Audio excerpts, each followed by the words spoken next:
સૌરાષ્ટ્રના એક એવા સંત કે જેના સતના ગુણલા આજે પણ ગવાય છે. અરે સાહેબ, આજે પણ અમરેલીમાં એમની સમાધિએ શ્રીફળ વધેરાય છે.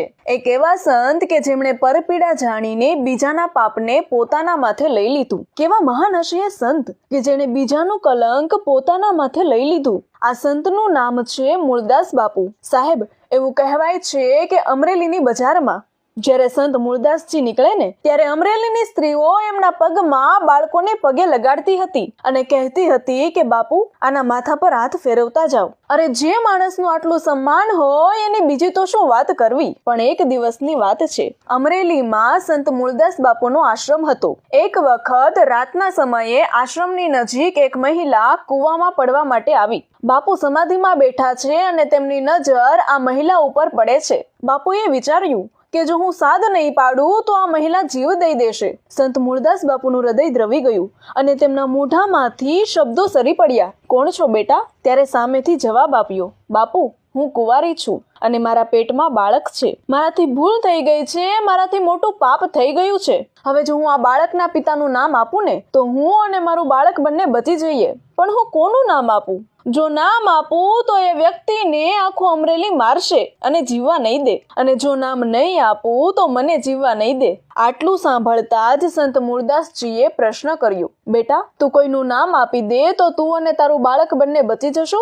મહિલા જવાબ આપે છે, હા બાપુ. સાહેબ, ત્યારે હા સાંભળતા જ સંત મૂળદાસ બાપુ કંઈ પણ વિચાર્યા વગર બોલી ગયા, તું એક કામ કર દીકરી, જા આ બાળકના પિતા તરીકે મારું નામ આપી દે. આ સાંભળતા જ સ્ત્રીના મોઢામાંથી શબ્દો નીકળ્યા, બાપુ, તમારું નામ? અરે બાપુ, આખો અમરેલી તમારી પૂજા કરે છે અને આ વાત સાંભળીને એ બધા તમને મારશે. બાપુ કહે છે કે બેટા, તું એ બધું ના વિચાર, જલ્દી જા અને મારું નામ આપ કે આ પાપનો બાપ મૂળદાસ છે. અને સાહેબ, આમ સંત મૂળદાસ બાપુએ બીજાનો કલંક પોતાના માથે લઈ લીધો હો. પણ વારમાં તો આ વાત ગામમાં જાહેર થઈ ગઈ કે આ કુંવારી મહિલાના પેટમાં જે બાળક છે એ સંત મૂળદાસનું છે. મૂળદાસજી સાધુતાનો ઢોંગ કરે છે, ધોખેબાજ છે અને બીજાની બહેન દીકરીઓને છેતરે છે. સાહેબ, કહેવાય છે કે ત્યારે અમરેલીના લોકો લાકડી લઈને તૂટી પડ્યા હતા અને સંત મૂળદાસજીને લોહી લુહાણ કરી દીધા હતા. મૂળદાસ બાપુને ગધેડા ઉપર બેસાડ્યા અને જૂના ચપ્પલોનો હાર પહેરાવીને અમરેલીની બજારોમાં ફેરવ્યા હતા. અમરેલીના લોકો જે મૂળદાસ બાપુની પૂજા કરતા હતા એમનું જ અપમાન કરી રહ્યા હતા. પણ એમ કહેવાય કે આટલું અપમાન થવા છતાં પણ સંત મૂળદાસ બાપુના ચહેરા પર સ્મિત હતું. લોકો ક્રોધે ભરાયેલા છે. કોઈ મૂળદાસ બાપુને ઓળખી નથી શક્યું. પણ એમ કહેવાય કે ત્યારે એક વૃદ્ધ સાધુની આંખમાંથી આંસુની ધારા વહે છે. કારણ કે એક સાધુને તો સાધુ જ ઓળખી શકે. મૂળદાસજીનું ધ્યાન ગયું અને વૃદ્ધ સાધુને પૂછ્યું, બાપજી, કેમ આંસુ? અને ત્યારે એ મહાત્મા કહે છે કે મૂળદાસજી, આ સમાજને શું કહું? તમારા ગળામાં બૂટનો હાર. સાહેબ, ત્યારે સંત મૂળદાસજીના મોઢામાંથી શબ્દો નીકળે છે, અરે આ બૂટનો હાર નથી, આ પગરખાનો હાર નથી, આ તો ગુલાબના ફૂલનો હાર છે. બસ ફરક એટલો છે કે આ હારમાં ફૂલનો વજન થોડો વધારે છે. અરે આ સાધુની મહાનતા તો જોવો કે કોઈ બીજાના પાપનો ટોપલો પોતાની માથે લેવો. ખબર હતી કે ગામ મારશે, છતાં પણ બે જીવને બચાવવા કલંક પોતાના માથે લઈ લીધું. આને જ સાચા સંત કહેવાય, જે પરદુખ પીડા જાણે અને હંમેશા બીજાનું કલ્યાણ કરે. સાહેબ, ત્યારબાદ તો અમરેલીમાં સંત મૂળદાસ બાપુનું સન્માન બિલકુલ ઘટી ગયું. બધા લોકો તેમનું અપમાન કરતા હતા અને કહેતા હતા કે સંત મહાત્માના રૂપમાં તો આ હેવાન છે. ધીમે ધીમે આખા પંથકમાં મૂળદાસજીની વાતો થવા લાગી અને લોકો તેમનું અપમાન કરવા લાગ્યા. વાત ધીમે ધીમે જામનગર સુધી પહોંચી ગઈ. જામનગરના મહારાજ જામ સાહેબ મૂળદાસજીના શિષ્ય હતા. તેમને આ વાતની ખબર પડી કે મૂળદાસ બાપુએ તો ખૂબ મોટું પાપ કર્યું છે. એટલે રાજાએ તરત જ કંઈ પણ વિચાર્યા વગર મૂળદાસ બાપુની કંઠી તોડી નાખી. જ્યારે સંત મૂળદાસ બાપુને આ વાતની ખબર પડી કે મારા અપમાનને લીધે જામનગર નરેશે કંઠી તોડી નાખી છે, ત્યારે સંત મૂળદાસ બાપુને ખૂબ જ દુઃખ થયું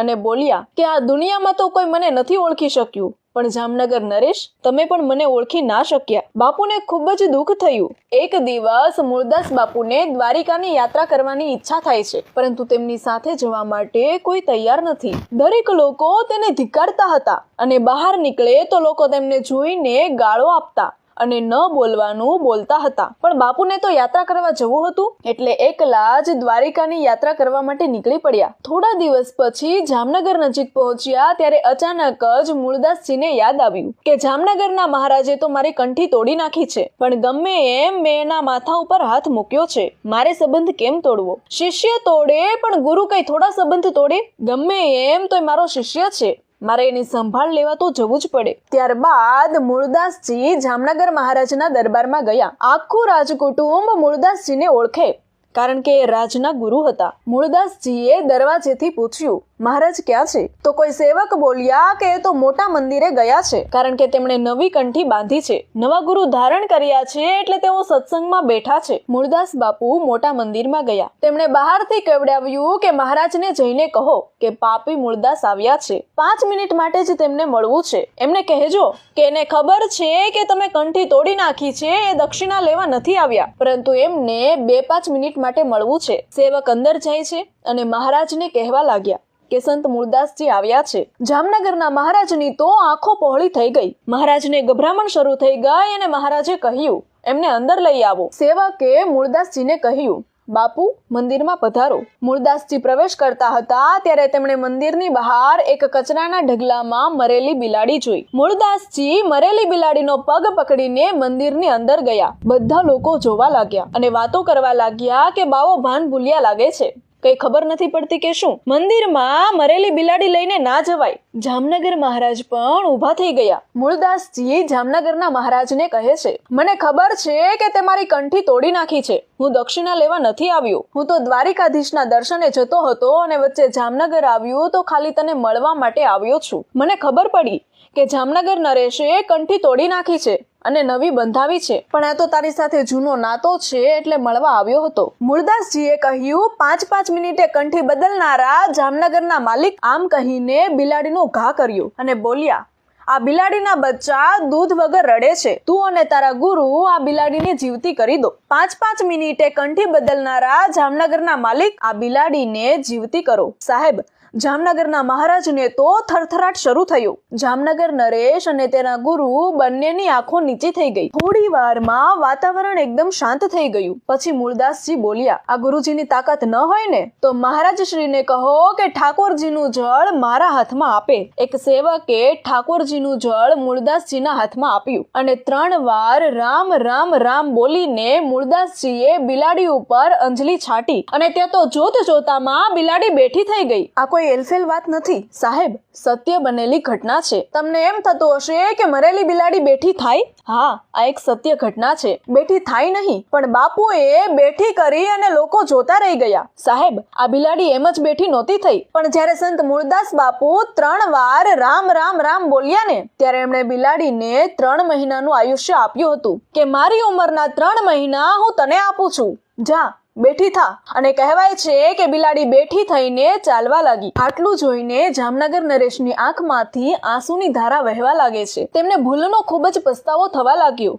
અને કહ્યું કે હું સાચા સંતને સમજી ન શક્યો. અને તરત જ તેમણે નવી કંઠી બાંધી હતી એ તોડી નાખી અને જૂની કંઠી બાંધી દીધી. સાહેબ, આ હતી સંત મૂળદાસ બાપુની સત્ય વાતો. જો વિડીયો પસંદ આવ્યો હોય તો વિડીયોને લાઈક